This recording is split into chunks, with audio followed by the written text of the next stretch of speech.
বিনিময়ে, মজুরদের রক্তের বিনিময়ে আমরা আজকে যে উন্মুক্ত বাংলাদেশ পেয়েছি, আমরা যারা এই উন্মুক্ত বাংলাদেশে আজকে ব্যবসা করব,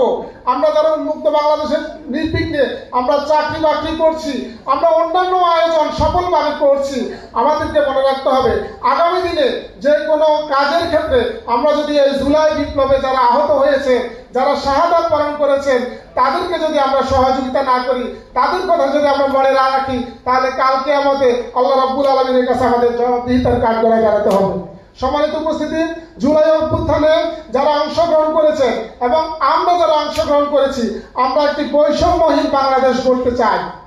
আমরা একটি দুর্নীতিমুক্ত বাংলাদেশ দেখতে চাই,